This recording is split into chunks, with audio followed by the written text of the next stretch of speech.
insya Allah kita lengkapi dengan beberapa kitab lainnya. Di antaranya yang saya bawa hari ini, kitab Kifayatul Akhyar. Ini kitab fikih sebenarnya. Ini satu lagi kitab yang namanya kitab Mukhtasar Ihya Ulumuddin. Ini lebih cenderung kepada ilmu tasawuf, tentang akhlak, bagaimana bersihnya hati. Kalau ini bagaimana syariatnya. Baik, ini sebagai pelengkap saja dalam menjelaskan kitab ini.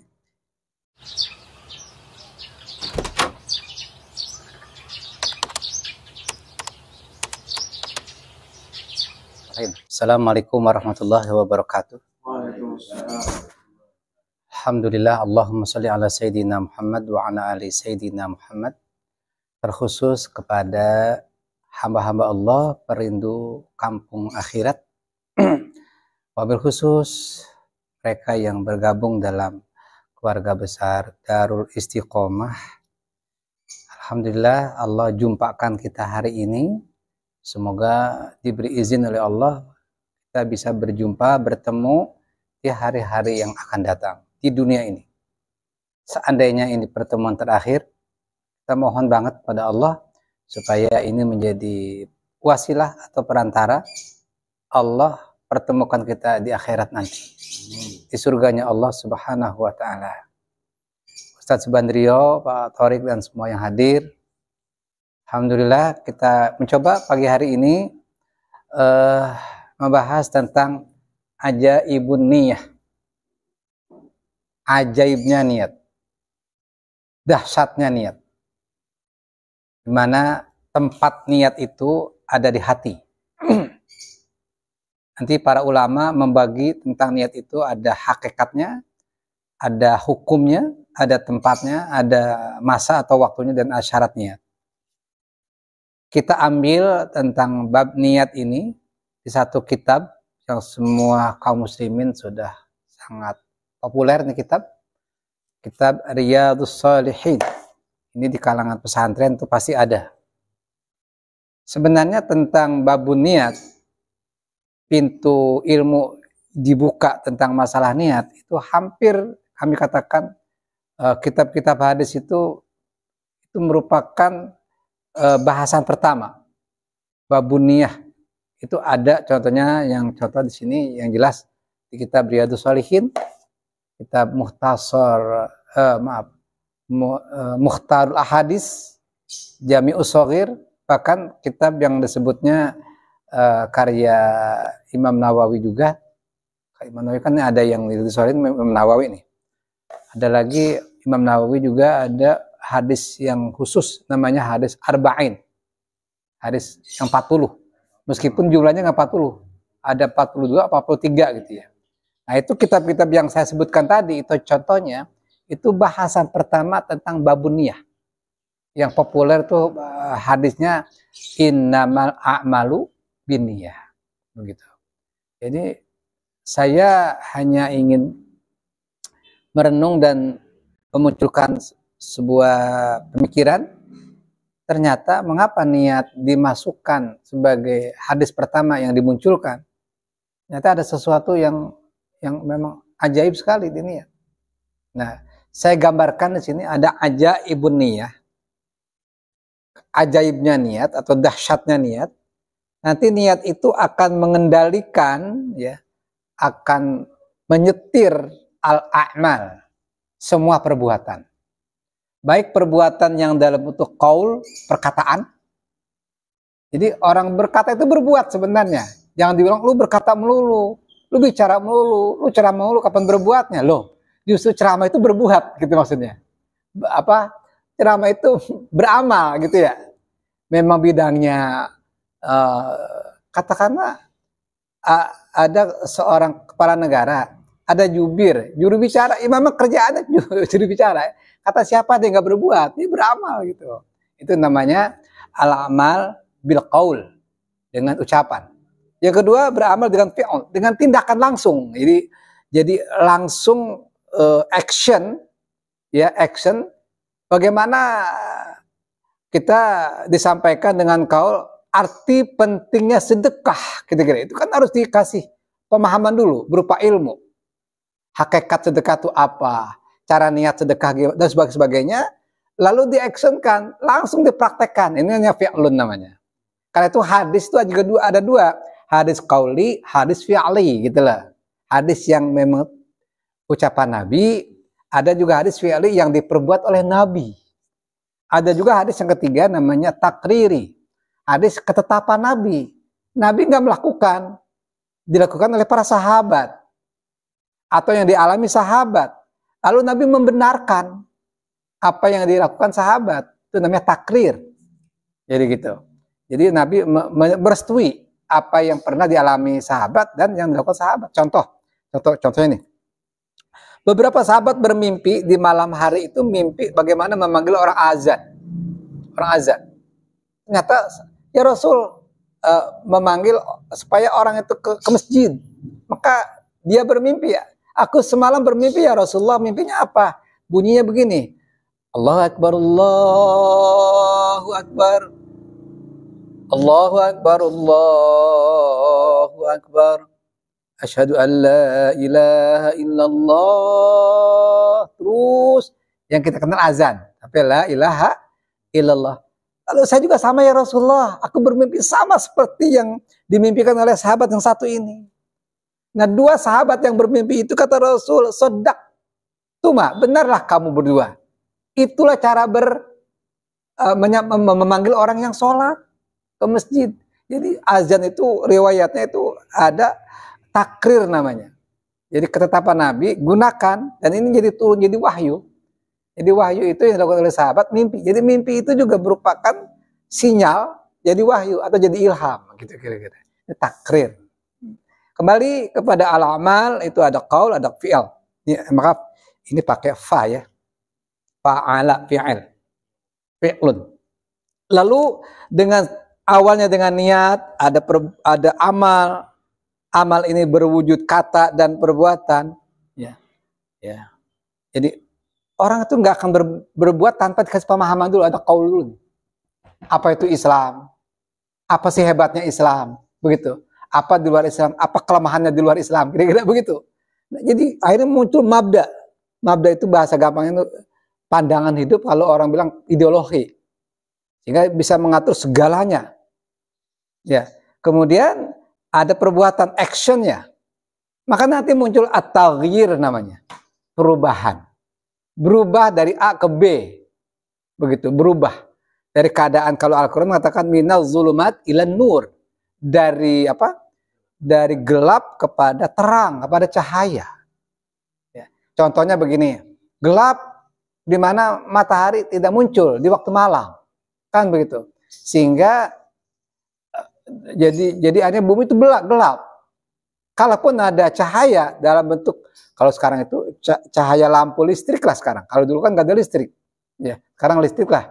Cahaya sekian watt, 1000 watt kata Ali dinyalakan, maka terang di waktu malam itu. Tapi 1000 watt itu masih tetap nyala nggak ketika sudah datang waktunya setelah subuh, udah terbit fajar, bukan fajar kazib, tapi fajar sodik, fajar yang benar. Terus waktu duha, atau seperti sekarang nih jam sekitar berapa sekarang? Jam 8, apalagi jam 12. Bermanfaat enggak lampu yang sekian ribu watt dibandingkan dengan matahari? Gak ada artinya. Begitulah Islam. At-taghyir, perubahan, ketika hukum syariat berlaku dan diberlakukan, diperjuangkan oleh orang-orang yang disebut kuntum khaira ummah, orang-orang yang terbaik. Ketika itu mereka ditertawakan, kamu bicara syariat, kamu bicara masalah bagaimana Islam akan jaya, tertawa, kamu lagi mimpi. Biarkan saja orang bilang mimpi. Bagi dia bahwa peradaban Islam itu terjadi itu sesuatu yang pasti, itu janji Allah. Ya, meskipun orang mentertawakan, nggak apa-apa, nggak apa-apa, kan begitu. Cuman dia ketika ditertawakan, dia kasihan kepada orang yang mentertawakan, apalagi orang yang melecehkan, orang yang mencegahnya, bahkan nggak yakin terjadinya peradaban Islam. Kasihan banget ini orang. Bisa-bisanya melawan Allah. Ini jadwal yang Allah sudah tentukan. Oh ternyata subuh datang nih ibarat. Subuh datang, terbit fajar terus siang. Pertanyaan saya, hukum hukum buatan manusia yang sekarang kita kenal tuh sistem demokrasi kira-kira gitu, dengan ideologi kapitalismenya, dengan ada lagi ideologi komunismenya, mampu nggak menyaingi hukum syariat Allah dengan sistem Allah, gitulah kira-kira. Ya nggak akan sanggup. Ibarat lampu listrik sekian ribu watt melawan satu matahari, nggak akan bisa. Itulah Islam, gitu loh. Itulah Islam. Ibaratnya matahari sangat mampu dan pasti mampu mengalahkan cahaya manapun. Jadi kita nggak bangga dengan hukum Belanda, maaf saja. Apa yang kita banggakan? Kira-kira gitu loh. Hukum KPK Belanda. Yang saya banggakan hukum Islam. Dan itu sudah terbukti 13 abad Islam memimpin dunia. 2/3 dunia dikuasai umat Islam. Nah, itu kira-kira begitulah endingnya bicara aniyah gitu Pak. Ya. Baik, kita coba sekarang. Ini udah berapi-api duluan. Ini mengubah kita Pak. Hidup itu nggak boleh diam, nggak boleh statis. Dinamis. Iya, harus dinamis, kreatif. Makanya Iqbal dari Pakistan dia bilang orang kafir yang aktif, kreatif, dinamis itu lebih baik daripada orang Islam cuman statis. Orang Islam statis, rajin sholat, rajin ngaji, rajin zikir, gitu ya, rajin doa, rajin puasa Senin Kemis, bahkan rajin puasa Nabi Daud, kira-kira seperti itu. Apakah termasuk orang dinamis? Perlu juga. Memang betul dinamis, rajin sholat, dinamis puasa Senin Kemis, betul dinamis kelihatannya. Tetapi begitu melihat keadaan sekitar, ada riba dia diam, begitu. Ada kekacauan politik dia diam, ekonomi yang begini, itu sebenarnya statis ini orang. Padahal Islam itu punya aturan yang luar biasa dan tidak ada di dalam agama manapun kitabnya itu mampu menjawab problem dunia, problem politik yang carut marut, problem ekonomi, problem budaya, macam-macam. Dan sekarang kan kita sedang mengalami itu, ya enggak? Sedang mengalami itu. Tapi dia cuman rajin sholat, urusan politik mah itu mah urusan kotor, kira-kira begitulah. Ini orang solehnya yang bagaimana? Ini termasuk orang yang tidak membuat at-taghyir. Nah, oleh karena itu kata siapa? Kata Iqbal, orang kafir yang aktif dinamis, gitu ya. Katakanlah garong, penipu, pembohong, kira-kira gitulah. Orang yang curang tapi aktif. Bagaimana merekayasa supaya orang yakin bahwa dia orang benar padahal dia orang buruk. Itu ya. Dengan pencitraannya itu lebih baik, kira-kira begitu. Daripada orang soleh, rajin sholat, begitu ngaku Islam, tetapi diam melihat keadaan seperti ini, kira-kira begitu. Karena itu harus bergerak. Itu semua berawal dari an-niyah. Saya tidak ingin mengatakan orang sholat rajin itu nggak benar, enggak.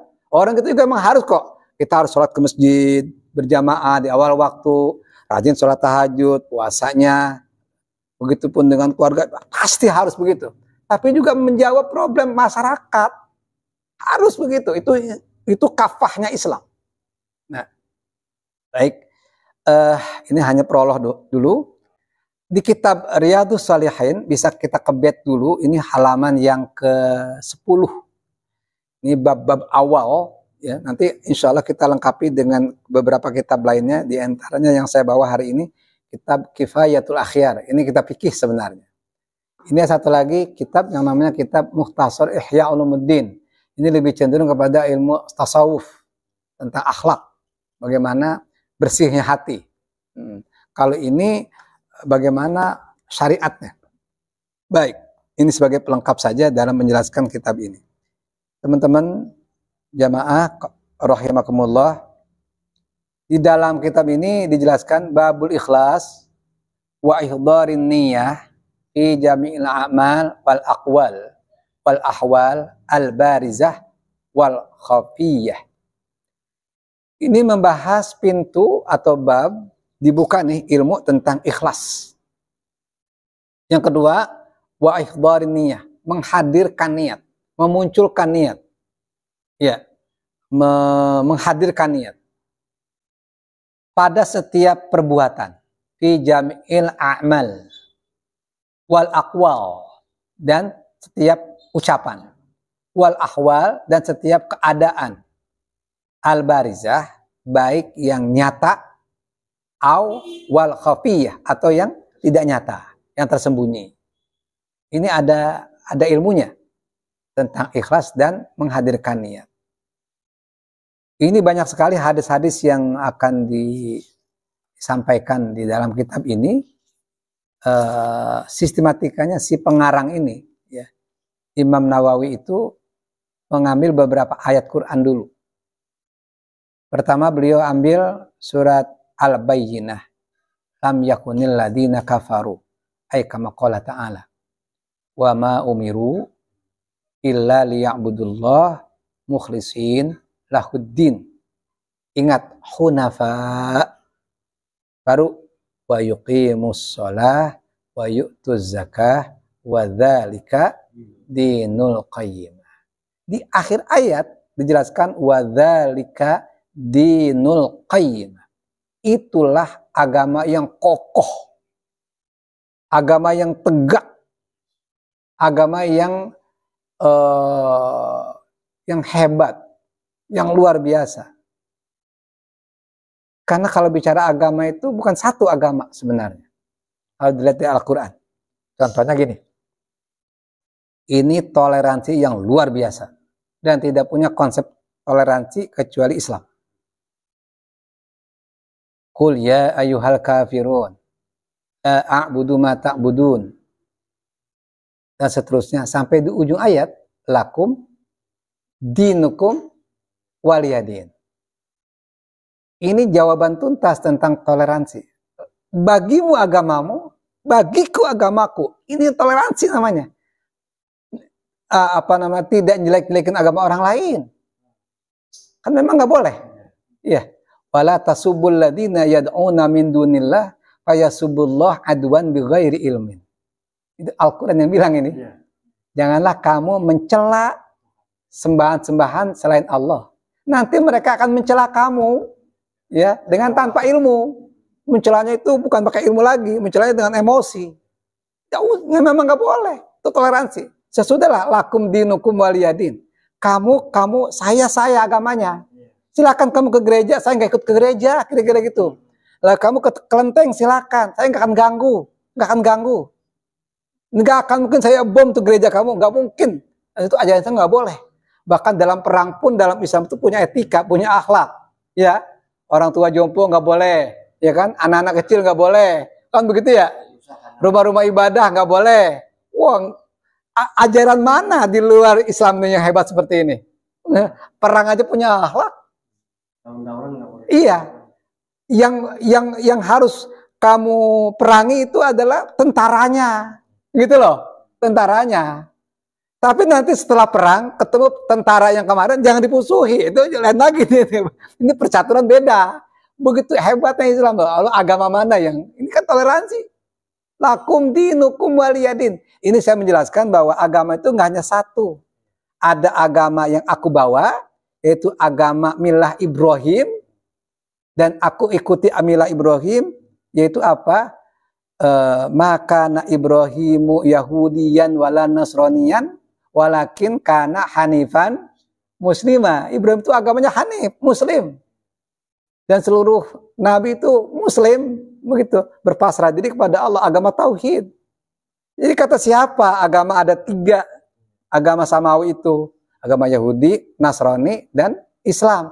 Kata siapa? Kata orientalis. Ini mengakar, Pak, di sekolah-sekolah. Saya juga dulu tahunya begitu waktu SD. Agama samawi berapa? Ada 3. Yahudi, Nasrani, Islam. Oh, 3 ya? Berarti salah satu aja saya pilih. Kan begitu. Yang penting beragama dan selamat masuk surga. Ya enakan agama di luar Islam. Kan begitu. Sembahyang cuma seminggu sekali masuk surga. Kira-kira begitu. Nah, ini kan, ini hanif. Berarti agama tuh ada agama Allah, ada agama yang bukan dari Allah. Titik. Cuma 2. Allah sendiri yang bilang ya? Iya, Allah yang bilang gitu. Lakum dinukum waliyadin. Nah, ayat di dalam surat Al-Bayyinah itu Allah menjelaskan.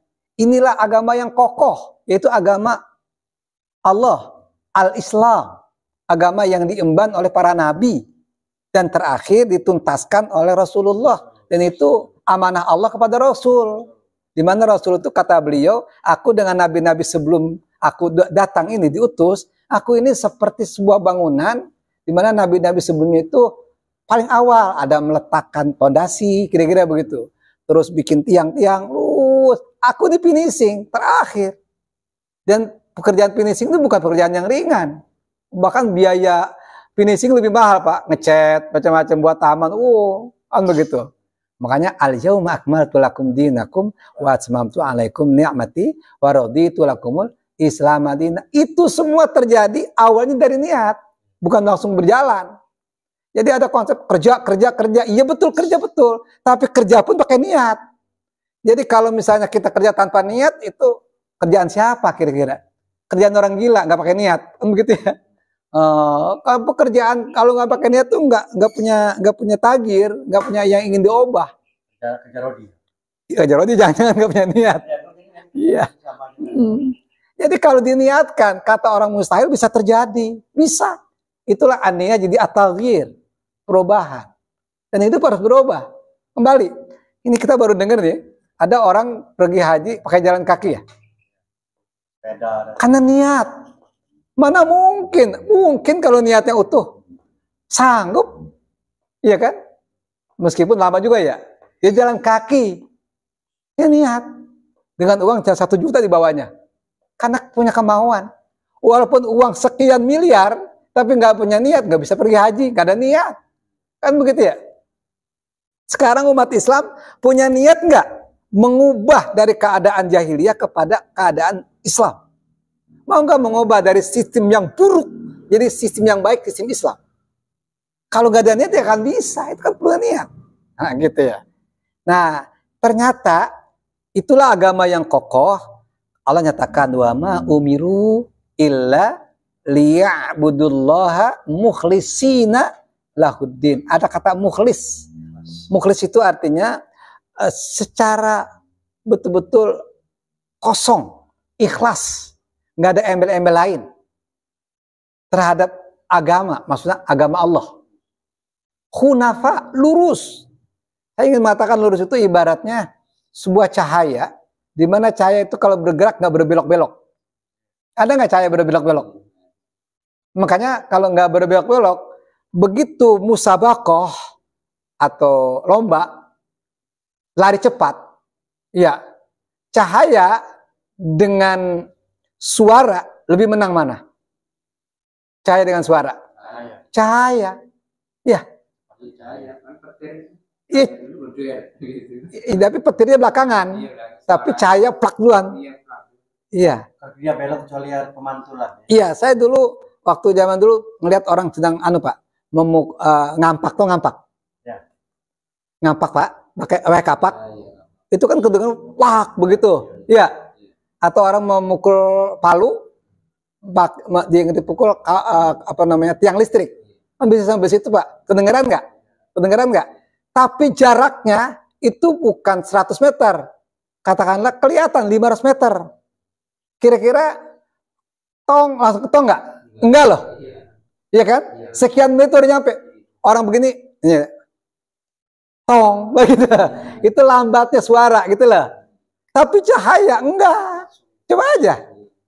Punya senter nih, senter yang sangat terang. Kita musabako dengan senter. 1, 2, 3, kita tek. Udah nyampe. Berapa? Kata para ilmuwan, katanya 300.000 kilometer per detik. 1 detik udah nyampe 300.000. Itulah cahaya. Begitulah nurullah, cahaya Allah. Langsung menghunjam. Dan itu membidik niat. Makanya cahaya orang beriman itu, meskipun dia lagi sedang bercanda sekalipun, orang beriman itu bercanda sekalipun, jiwanya itu udah ke akhirat, bercanda saja. Ini ngomong bercanda nih, banyol, Pak. Banyolnya saja itu nilainya akhirat. Sebab ngapa? Ketika bercanda yang dia ingat kematian. Oh yakin, bercanda aja ingatnya mati. Apalagi seriusnya. Ya. Nah kita melatih diri kita begitu. Ini ada di dalam kitab ini nanti. Kitab yang namanya kitab tasawuf. Menggugah hati. Jadi kalau kita jadi orang yang sudah lorong waktu sampai ngelihat surga seakan-akan udah ngelihat neraka, nggak mungkin kita jadi pembohong, nggak mungkin sama sekali. Dan susah untuk jadi pembohong karena dia ketika dia mau berbohong itu udah kelihatan neraka, nggak berani berbohong dia. Yang ada jujur, ketika dia jujur, masalah semakin dia kuatkan jujur dia karena udah ngeliat surga. Jadi penyebab kerusakan itu karena orang itu tidak ada cahaya dari niat yang salah. Begitu. Contoh, ada dalam sebuah negara X katakanlah begitu, kok korupsi jalan terus. Begitu ya, pejabatnya malah yang merusak negara. Kira-kira begitu. Ini kira-kira yang salah apa? Orangnya. Di samping juga sistemnya. Kan gitu ya. Bayangkan kalau kita punya kepala negara, orangnya ingat akhirat terus. Kira-kira mungkin nggak dia menyakiti rakyat? Mungkin nggak kepala negara itu menjarakan ulama? Nggak mungkin. Nggak mungkin. Mengapa itu terjadi? Yang buruk-buruk, ya kan curangnya, bohongnya. Itu karena tertutup, terhijab dari hunafa tadi. Lurusnya itu hilang. Jadi nggak ngelihat sesuatu yang goib. Memang bicara mengantarkan goib itu bukan perkara gampang loh. Gampang Pak? Kita tuh paling gampang kalau membicarakan yang nyata. Ya kan enggak? Yang nyata, kalau yang nyata, yuk kita makan, ya ada nasinya. Kan begitu. Tapi kita makan, makannya belum, nanti di akhirat makannya. Lah, ngomong akhirat, yang penting sekarang kan gitu. Nah, ya memang gak gampang Pak. Kecuali orang beriman. Nah, ini kan orang beriman semua kita semuanya, insya Allah ya. Nah, ya kita pelajari di bab niat ini Pak. Anak kecil, kasih permen sama cek 1 miliar. Ngambil permen dia manis ya. Iya. Baca balita misalnya. Uang miliar nggak ada kok. Mendingan permen sekarang yang ada. Kasih gawe cek. Di akhirat kan itu nanti bidadari, ya kan? Yeah. Kemudian nanti orang ahli surga tuh Pak, ciri-ciri mau masuk surga kan? Mau apa ya? Subhanallah Pak, orang ngiler Pak. Orang kalau udah tahu ciri-ciri bagaimana ahli surga nanti Pak, nggak mungkin dia korupsi. Nggak mungkin dia akan membuat persekongkolan jahat, nggak mungkin. Nggak mungkin Pak. Nggak mungkin ya? Nggak mungkin. Karena mengapa? Dia nggak akan mendapatkan kenikmatan yang luar biasa. Ini sekilas info Pak, ini iklan supaya kita ngajinya rajin, gitu loh maksud saya. Ya, terutama keluarga kami Darul Istiqomah nih. Begini, ahli surga nih Pak, saya catat banget nih, masya Allah. Ini hadisnya banyak ini. Nanti orang yang masuk surga itu tingginya setinggi Nabi Adam. Situna ziroan. 1 ziro itu 63 cm. Kalau usah tinggi-tinggi lah. Cukup 50 cm aja dah gitu ya. 60 kita turunin aja 50. Jadi 60 zero, 1 zeronya 50 cm, setengah meter. Berarti kan 60 kali 50. Ya kan? 300 cm. Berapa? 30 meter. Siapa yang nggak mau jadi badan yang tinggi begitu? Udah gitu yang kedua, orang penduduk surga itu tuh, ini kita harus niatkan Pak. Lebih bab niat nih. Yang kedua, mereka itu nanti manusia-manusia yang umurnya 30 atau 33 tahun. Seumur Nabi Isa. Gagah-gagahnya nih. Yang berikutnya, penghuni surga itu sifatnya dia itu adalah murdun. Murdun itu badannya belum banyak bulunya. Jadi masih mulus begitu. Kayak anak kecil bayi punya bulu nggak? Belum. Umur remaja juga belum banyak Pak. Umumnya murdun namanya. Jadi, klimis. Masih klimis. Itu bukan jurdun, maaf, bukan murdun, jurdun. Masih mulus, belum ada bulu-bulu. Yang ketiga, yang kedua, yang berapa ya? Yang pertama kan tadi berapa sih? Tingginya. Yang kedua, umur. Yang ketiga, udah dia kulitnya. Yang keempat, murdun. Ini Pak, yang murdun itu belum tumbuh kumis. Kalaupun ada dikit kumisnya. Masih tipis. Jenggot belum keluar sama sekali Pak. Masih muda dia, betul Pak. Remaja. Coba di center tuh.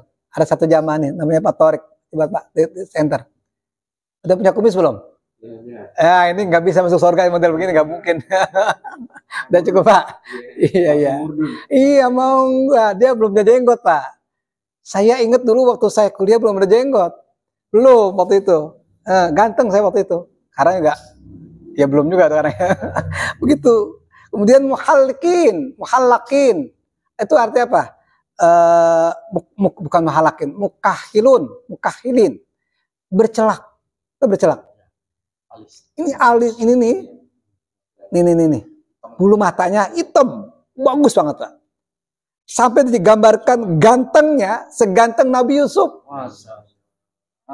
Jadi orang ganteng itu kan ketika Nabi Yusuf disuruh jalan oleh Siti Zulaikha, supaya Siti Zulaikha itu dianggap normal, jangan nyalakan gua, kira-kira gitu. Kalau saya tergoda dengan Yusuf, coba lu, kira-kira gitu pada perempuan-perempuan.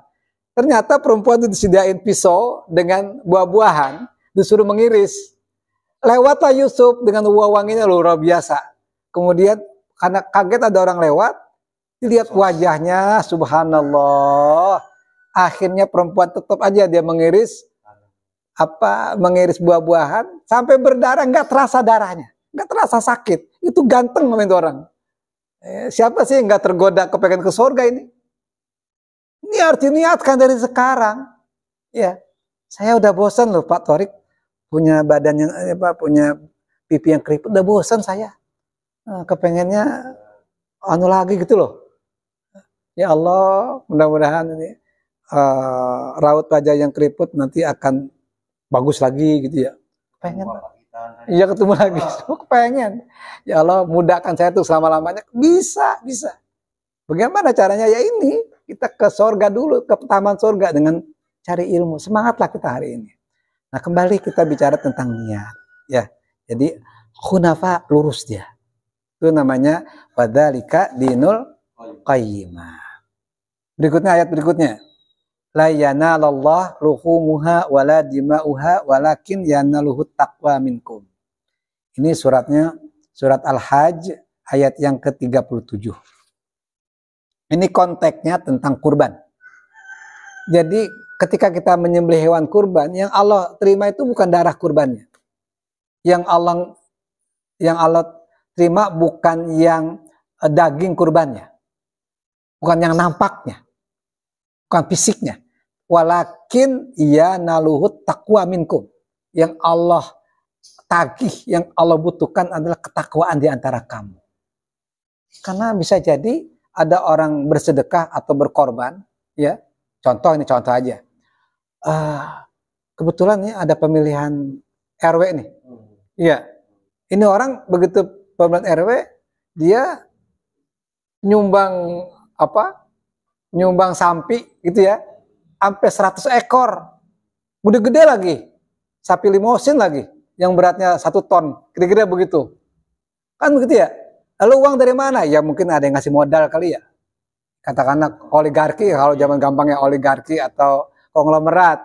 Dapat duit. Lalu dia belanjain. Ya, pesanan, pokoknya gua modalin loh, kata si calon RW. Kata si oligarki kepada calon RW. Pokoknya nanti kalau lu menang, lu kira-kira begitulah. Nah, perhatiin gua nih. Gitu, proyek gua. Betul, dia beliin 100 ekor ekor sapi di satu masjid. Di tempat lain juga sama. Kan begitu. Allah nggak butuh itu. Kenapa? Niat kamu pencitraan. Jadi orang baik, orang soleh. Kan gitu.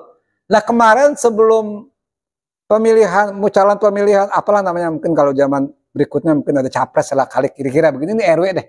Oh begitu. Kemarin nggak pernah pakai sorban. Karena pakai sorban. Kan begitu ya. Karena pakai peci. Kan begitu. Rajin ke masjid pula. Ngasih sedekah, ngasih karpet. Ngunjungin kiai-kiai ke pesantren. Katanya nggak boleh politik pencitraan. Politik identitas. Lah kamu menggunakan identitas muslim kamu. Berarti kan memakai politik identitas juga ini. Cuma memperalat agama.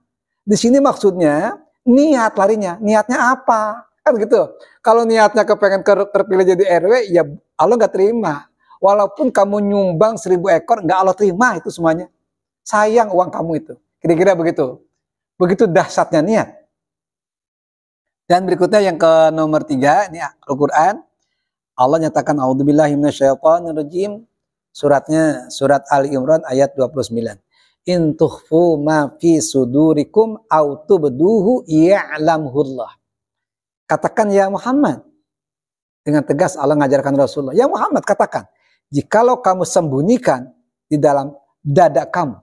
Atau kamu nampakkan yang kamu lakukan. Allah tahu kok. Jadi jangankan yang ditampakkan. Yang disembunyikan Allah tahu.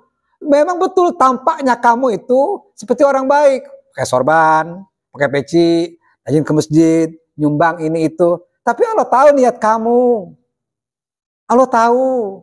Begitu. Allah tahu. Seperti itu. Inilah pentingnya niat. Nah insya Allah nanti kita masuk ke dalam materi hadis 1, hadis 2, hadis 3. Yang awalnya itu biasanya innamal a'malu binniyat. Mungkin sebagai pembukaan ini dulu.